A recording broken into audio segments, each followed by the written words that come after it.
Bonjour à tous, c'est le grand JT des territoires de l'été. Bienvenue dans chaque édition. Nous vous proposerons les meilleurs reportages magazines de cette saison. Voici d'ailleurs le tout premier reportage de ces éditions.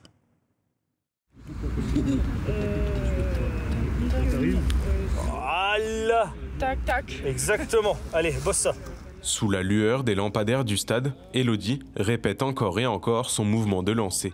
À 21 ans, cette étudiante en management vient tout juste de se mettre au football américain et de rejoindre la seule section féminine qui existe dans le Grand Est, ici, à Saint-Dizier. Elle était magnifique. J'ai deux amies qui font partie du club. Elles m'en ont parlé un petit peu. Je suis venue voir une séance d'entraînement et puis je me suis plongée dedans avec elles au fur et à mesure des choses. C'était un sport que je connaissais évidemment très peu, mais du coup chez les masculins et pas chez les féminines. Et au fur et à mesure, j'ai découvert. Donc il y a quelques règles qui changent et franchement, c'est pas mal, ça m'intéresse. Donc on y va. Et tous les lundis et jeudis au rendez-vous. Dans cette équipe 100% féminine de football américain, devenue au fil du temps un groupe d'amis, chacune a trouvé sa place et son défouloir. Qu'on soit un gabarit comme le mien, qu'on ait un gabarit un peu plus fin comme Kelly, au final on a tous notre rôle à jouer dans l'équipe et c'est ce que j'avais apprécié et que j'ai tendance à reprocher à d'autres sports. C'est que souvent on a tendance à privilégier la performance et souvent c'est des gens un petit peu moins costauds du coup qui performent alors que là pour le coup tout le monde a besoin de tout le monde. J'aime à l'entraînement parce que c'est très agréable, on oublie un peu le quotidien et puis du coup on vit un peu le moment présent avec les amis et les coéquipières. Il y a une très bonne cohésion d'équipe, un esprit d'équipe ouf et franchement c'est la raison je pense principale pour laquelle je suis ici. Même blessée ce soir, la capitaine de cette équipe, Amélie, est venue s'entraîner avec ses coéquipières. Même blessée, il y a entraînement, il y a toujours entraînement. C'est elle, passionnée de foot américain depuis des années, qui est à l'origine de cette équipe. Ma tante est mariée à un Américain et du coup je baigne un peu là-dedans depuis un peu toute petite. Donc c'est des choses que j'adore, par exemple regarder Super Bowl chaque année. Ne serait-ce que pour le sport, mais aussi pour tout ce qui est autour du football américain, ça reste quand même familial. C'est tellement une bonne énergie qu'on a vraiment envie de s'investir à fond dedans, quoi. J'ai eu Amélie et Kelly qui se sont portées garantes pour dire voilà, pourquoi pas créer une équipe féminine sur Saint-Dizier et elles ont bien pris le billet et elles ont dit vas-y on fait, donc je les ai accompagnées à fond. La pointe toujours vers l'horizon, toujours. Au moment où tu t'armes ton bras comme ça. Quelques mois seulement après sa création, l'équipe Bragard se repose déjà sur une dizaine de filles régulières et motivées. Mais Amélie voit encore plus loin pour ce qu'elle appelle son bébé. Vas-y, mets ta force. Je veux que tu me le recules. Moi j'aimerais vraiment le démocratiser à fond, qu'on puisse toutes jouer dans la bonne humeur, qu'on se dise que ouais, les filles sont là, on peut monter quelque chose de concret au niveau national parce que on a les moyens et on peut avoir l'effectif pour. À l'heure actuelle nous sommes en entente parce qu'on n'est pas assez de filles pour pouvoir participer au championnat, mais le but ce serait vraiment de pouvoir avoir le max de filles pour pouvoir faire un bon championnat et gagner sous nos couleurs. Pour un jour monter une équipe de football américain féminine complète et 100% bragarde, il faudra pour sûr de la ténacité et de la persévérance. Mais à voir la personnalité de toutes ces filles sur le terrain, nul doute que la passion finira par l'emporter sur les clichés. Nous nous rendons désormais à Grenoble où des chercheurs viennent en assistance aux médecins grâce à un nouveau logiciel nommé Dive. À partir d'un casque de réalité mixte qui mélange l'environnement réel et le monde virtuel, ce logiciel permet de visualiser des images médicales en 3 dimensions, comme l'a constaté Elisa Profissé pour Télé Grenoble. Regardez ce reportage intéressant. On pourrait se croire dans un film de science-fiction.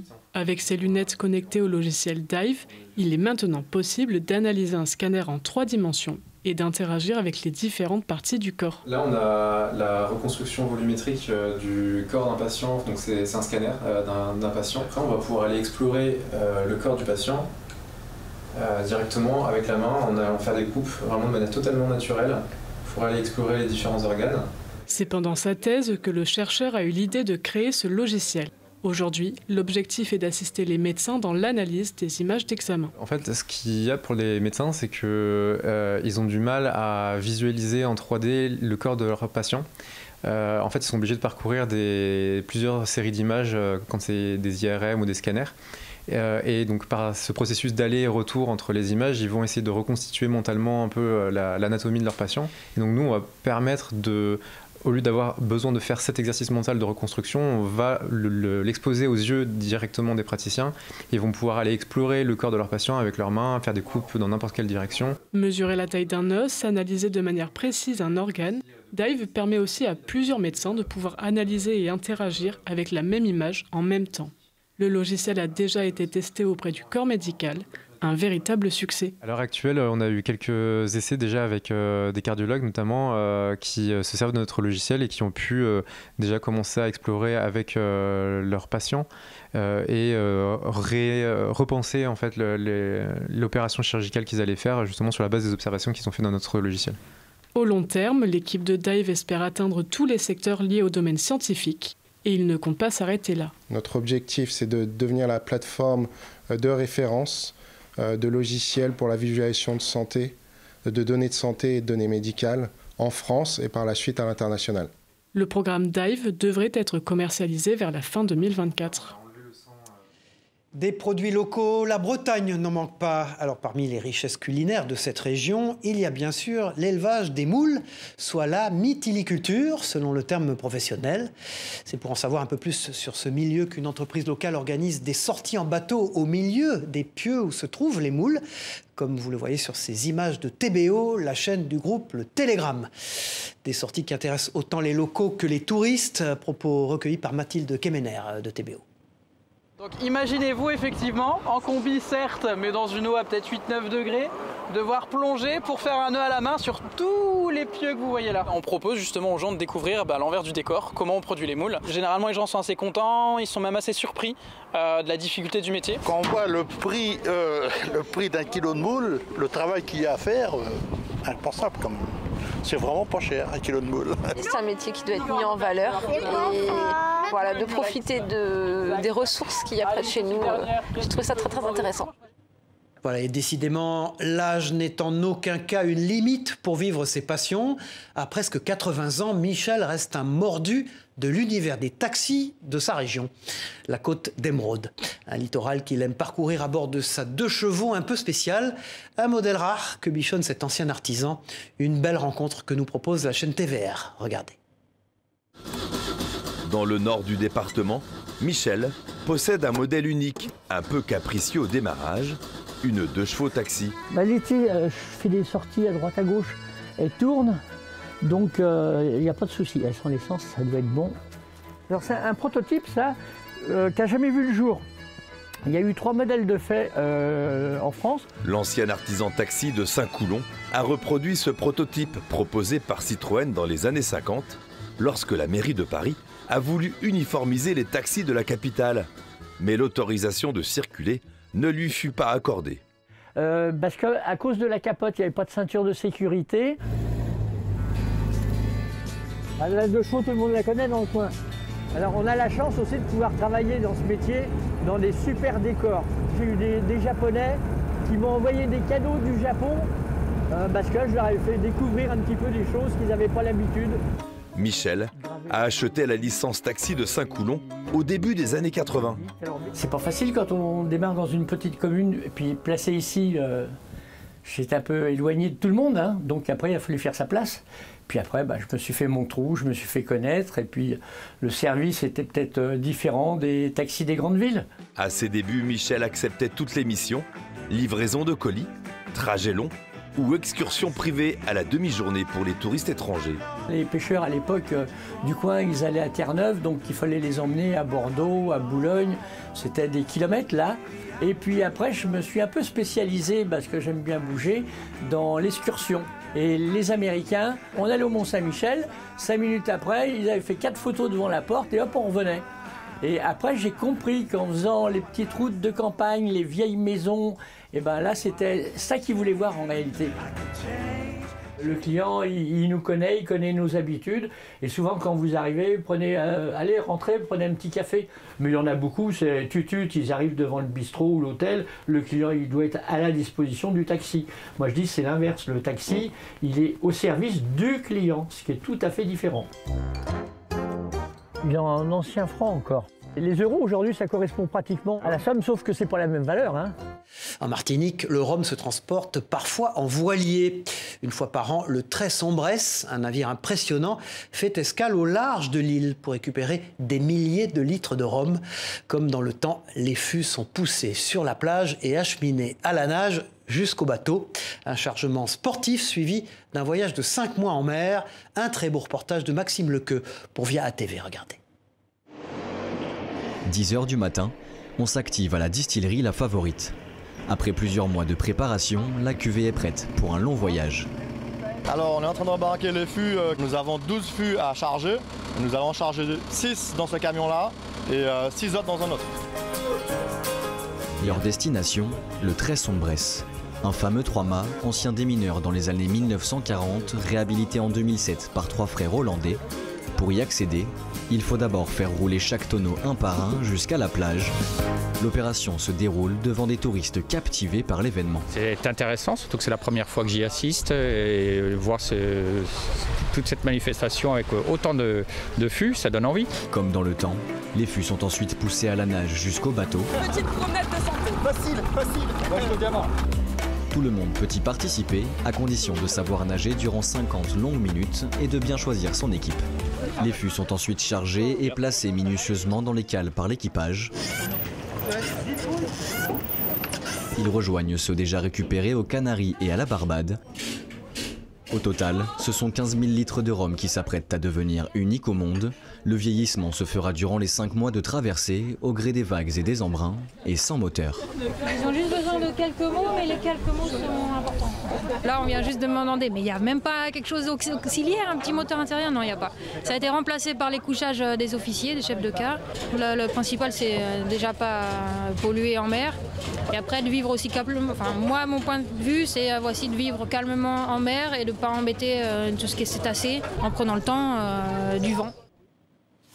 Sans transition dans ce journal, du karaté à 80 ans, c'est possible. Un club de la Sarthe propose des cours aux seniors 3 fois par semaine. Un moyen de rester en forme et de s'entraîner à l'occasion avec des cadors de la discipline. Un moyen aussi d'esquiver les idées reçues. Reportage d'Enzo Maubert pour LMTV Sarthe. Regardez. Et qui aille Go! Ok, on avance d'un pas. Ne vous fiez pas à leur âge, ils ont beau avoir entre 60 et 90 ans, ce sont pour certains des karatékas expérimentés. Pendant que tu es en combat, Au dojo du club Samouraï 2000 au Mans, des séances sont spécialement réservées aux seniors, qu'ils soient ceinture noire ou débutants. Ce cours, il est fait pour toutes les personnes qui sont rentrées dans les arts martiaux, mais pour l'essence des arts martiaux, c'est-à-dire se préserver pas d'une attaque extérieure, parce qu'aujourd'hui on ne va pas se faire attaquer dehors normalement, mais plutôt de la maladie et de l'âge. Et l'âge n'a pas arrêté celui qu'on appelle Dédé. Plus de 40 ans de karaté à son compteur, et c'est pour lui un véritable remède. C'est comme la pomme le matin. Qu'est-ce que ça fait la pomme le matin? La pomme le matin, quand on dit je mange une pomme le matin, je vais moins souvent chez le médecin. Et c'est pour ça que je disais, quand on fait du karaté, on va moins souvent chez le médecin. Si le karaté fait travailler réflexe, concentration et mouvement, il permet aussi de créer du lien et de garder le moral. Ça permet justement d'éviter de s'enraciner, de s'encrouter, on va dire. C'est très convivial, on se souhaite nos anniversaires, à la limite on est une petite bande d'amis, et même des fois on fait participer nos épouses, et donc c'est génial si vous voulez. Ça aide aussi à vivre, à donner un mental dans la vie, c'est pas toujours facile, quelquefois on tombe dans des trous, etc. Bon, à 84 ans, on a déjà connu la maladie, etc., l'hospitalisation. Mais ça aide à se relever à chaque fois. Et c'est ça qui est important pour moi. Bien plus qu'un sport de défense, fouler le tatami peut donc éviter non pas de vieillir, mais de devenir vieux. Il pourrait être considéré comme un enquêteur des champs. Laurent Saint-Dizier opère dans les grands espaces de sa région depuis 10 ans à l'aide de ses outils favoris, des détecteurs de métaux. Une activité qu'il pratique pour le loisir, mais qui n'est pas sans intérêt pour les sols et leurs propriétaires, puisqu'il permet de dépolluer les terrains. Livia Buchler et Denis Lequien, journalistes pour Vosges TV, l'ont suivi le temps d'une sortie dans une parcelle agricole. Regardez ce reportage. Voilà ce qu'on trouve beaucoup. Donc du bouton. Ça c'est du bouton, des petites bagues quand même on en trouve. Ça c'est toutes des vagues mais sans intérêt quoi, hein. C'est de la bague de pacotille. Et c'est majoritairement dans les champs que Laurent trouve ces objets qu'il conserve dans cette boîte depuis bientôt 10 ans et ses débuts dans la détection de métaux. Chaque semaine, pendant plusieurs heures, il parcourt les terrains agricoles à la recherche de trouvailles bien sûr, mais ce n'est pas le seul objectif. Il y a un aspect très important, donc on dépollue le plomb, l'alu, tous les métaux qui sont dans les champs en fait. Hein. Surtout du plomb, il y en a beaucoup, et de l'alu. On creuse sur les 20 cm, on enlève quasiment tout ce qu'il y a dans les 20 cm. Un loisir bon pour l'environnement, mais qui doit être pratiqué dans les règles. Bon, donc ça ira à la poubelle. Ça c'est de l'alu. Donc ça c'est un casse-croûte qui a été roulé en boule et qui a été jeté là. C'est juste de l'aluminium ça. On a le droit d'aller partout sauf les sites archéologiques. Tout ce qui est site archéologique est lieu de combat en fait, hein. Mais uniquement avec l'autorisation du propriétaire. Quant aux trouvailles, tout objet datant d'avant 1875 ou appartenant aux 2 conflits mondiaux doit être déclaré en mairie et ne peut pas être gardé. Pour le reste, la décision revient au propriétaire du champ qui majoritairement laisse le butin aux détectoristes. Lors de notre tournage, hormis des métaux dédiés au recyclage, Laurent a fait une autre trouvaille. Ça c'est mieux. Ça c'est mieux. C'est une 5 francs Lavrillier, 1947. Bon, c'est de l'alu, hein, c'est de l'alu, mais c'est sympa. Donc juste après-guerre.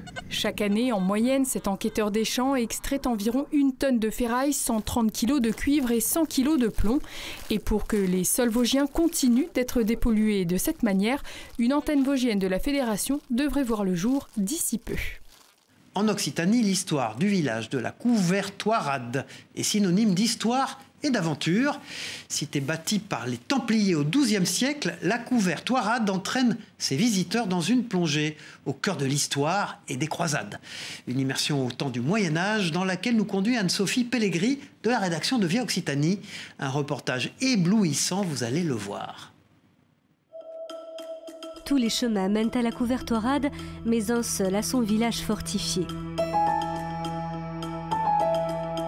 Bâtie sur le plateau du Larzac, en Aveyron, la cité de la Couvertoirade, fondée par l'ordre des Templiers, a comme un air de légende. C'est en montant sur cet éperon naturel qu'on arrive au cœur de l'histoire. C'est vraiment là le temps des Templiers, vraiment. C'est la partie historique la plus ancienne. Château Templier, XIIIe siècle.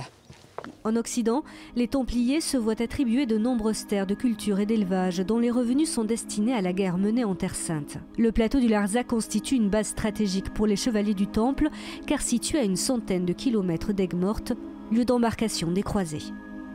Le seigneur de Montpan va donner cet éperon rocheux, là perdu au milieu de rien, aux Templiers qui, eux, vont nous ériger ce château, qui est un peu une énigme pour les historiens parce que c'est le dernier, l'unique château templier que l'on ait en France. Alors pourquoi sur cet éperon rocheux?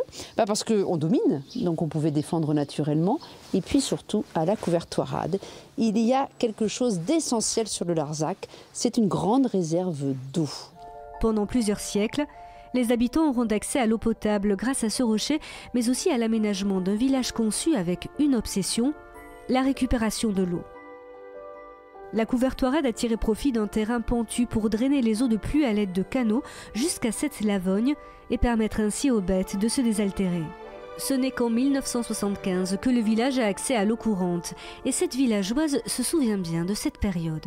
Ils avaient donc peu d'eau, il fallait faire attention.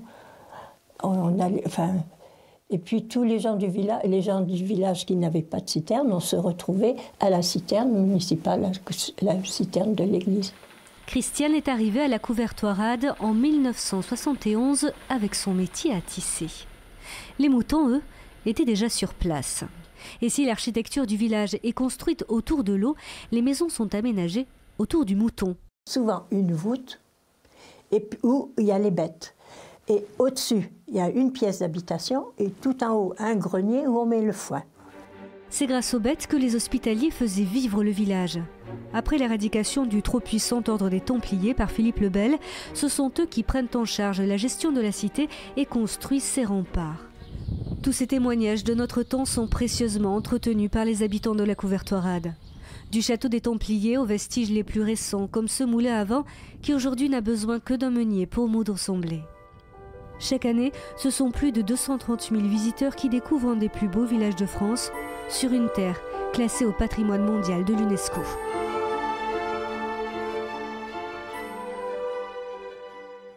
Direction la Savoie dans ce journal, c'est un grand moment pour les producteurs mais aussi pour les troupeaux. Avec le retour des beaux jours, les vaches quittent leur étable et montent en alpage. Une période dite des 100 jours durant laquelle les éleveurs peuvent se consacrer à l'entretien de leurs exploitations. Nous sommes allés dans les hauteurs du Beaufortain en Savoie, Chloé Lemeur pour notre partenaire 8 Mont-Blanc sur place. Ce matin-là, le massif du Beaufortain s'est animé au son des cloches. Comme chaque année, le groupement pastoral de Plan-Pichu déplace ses troupeaux sur les hauteurs de la vallée à l'occasion de la montée en alpage pour la saison estivale. Un moment toujours très attendu par les éleveurs des 10 exploitations réunies. La montée en alpage, chaque année, voilà, c'est des prises de décision importantes pour les montagners, le jour, la date. Donc tout le monde se met en accord pour pouvoir faire cette montée. Et voilà, c'est un moment qu'on attend tous, un moment qui est convivial. C'est des pratiques ancestrales, hein. Donc déjà d'un point de vue entretien du paysage, entretien du territoire, c'est quand même, on défend, je veux dire, un fromage AOC, donc voilà, ça fait partie de la culture locale. Au total, près de 450 vaches se suivent à la file indienne. Elles sont ensuite réparties selon différents secteurs. Elles se répartissent en fonction de l'altitude, la pousse de l'herbe, et elles se répartissent aussi en fonction de leur date de vélage. On essaye de faire 3 troupeaux équitables en production et en stade de lactation pour avoir des troupeaux homogènes en production. Une fois installés sur leur parcelle, c'est désormais l'heure de se régaler avec une herbe bien fraîche. Et c'est en compagnie de leurs gardiens, les bergers, qu'elles pourront continuer à profiter de ce repas gourmand durant 5 mois. C'est cet après-midi, après une pause bien méritée au chalet de l'Alpage, que l'équipe commence la première traite estivale. Pour certains, c'est d'ailleurs une première et l'expérience s'avère plutôt formatrice. C'est un peu stressant parce que toutes les vaches sont différentes, tous les éleveurs font différemment et tu le sens, les vaches elles sont pas habituées à comme ci, comme ça, du coup il faut s'adapter. Après 2h30 de traite sur les 3 troupeaux, il est enfin temps d'acheminer le lait en direction de la fromagerie. C'est ici qu'il sera transformé 2 fois par jour en Beaufort d'été, avec au total une fabrication de 1200 à 1300 fromages de caractère sur la saison estivale. Les ports de la ville de Ramonville, près de Toulouse. Cette petite commune abrite le 2e plus grand port de plaisance du canal du Midi. 100 bateaux y sont arrimés et des habitants y vivent toute l'année. Parmi eux, Chris, qui réside sur sa péniche depuis 36 ans. Écoutez-la au micro de notre partenaire sur place de la Dépêche du Midi. J'ai toujours été très nomade dans ma tête, si vous voulez. Et là, quand je suis arrivée à Toulouse, que j'ai vu les péniches, je me suis dit non mais c'est ce qu'il me faut quoi. Je suis arrivée à Toulouse avec tous mes enfants et en camion. Et là j'ai dit mais c'est ce qu'il me faut au lieu de déménager tout le temps. Et donc j'ai acheté une coque, cette coque que vous voyez qui est magnifique. Enfin, ouais, je suis tombée amoureuse de la coque. J'ai bâti toutes les superstructures pour pouvoir habiter dedans. Et depuis j'ai beaucoup navigué avec, voilà. Voilà, et puis une pratique traditionnelle pour refermer ce journal, l'attraction animale. Elle revient au goût du jour dans nos campagnes, portée par une approche plus respectueuse de l'environnement. Des agriculteurs utilisent la force des animaux pour labourer les champs. Exemple dans les Vosges où les bœufs étaient à l'honneur il y a quelques jours. Fort comme un bœuf, on disait cela, un sujet de Marie-Danielle Rogovitz et d'Anne Didier pour Vosges Télévisions. C'était comme un retour dans le passé, une carte postale des pratiques agricoles d'autrefois. Et pourtant, l'attraction animale n'a pas disparu en France. Dans le village du Valtin, ce sont les bœufs qui étaient à l'honneur. Philippe Kuhlmann, fermier alsacien, forme régulièrement de futurs bouviers. Ceux qui doivent prendre la relève, c'est sûr qu'on n'ira pas du jour au lendemain et on ne va pas retourner vers tout le travail fait avec des animaux. Mais il y a quand même une agriculture à 2 vitesses qui s'installe et de plus en plus de personnes qui essayent de tendre vers l'autonomie alimentaire. Pauline, ostéopathe, elle souhaitait juste en apprendre un peu plus sur les animaux. Le guidage des bœufs attelés exige une attention maximum et de la confiance en soi pour ne pas se laisser dépasser par la force des bovins. Moi, j'ai plus l'habitude de travailler avec les chevaux, donc c'est quelque chose qui est pas évident, mais je pense que c'est simplement une question d'habitude. On voit qu'ils ont de la force et qu'ils poussent. Un petit peu, oui. En même temps, ils ont un outil qui leur demande d'avoir beaucoup de force dans la tête, donc c'est assez puissant, il faut quand même faire attention. Ils ont une force colossale. Si on fait une erreur, qu'on se trouve en débardage, si on n'évite pas et s'ils sont en pleine traction, si tu te trouves devant un arbre et qu'ils viennent avec le joug, t'es ad patres, quoi, ça c'est sûr. Tu vas aussi au ciel ou en enfer, ad patres. Des travaux des champs qui ont fait le bonheur du public pour certains acteurs d'un jour. C'est plus naturel parce que les tracteurs, ça consomme beaucoup d'essence. Tu saurais les arrêter? Non, ça a beaucoup trop de force. Voilà, c'était le grand JT des territoires de l'été. Merci de nous avoir suivis. On se retrouve très vite pour une nouvelle édition d'été. Au revoir à tous.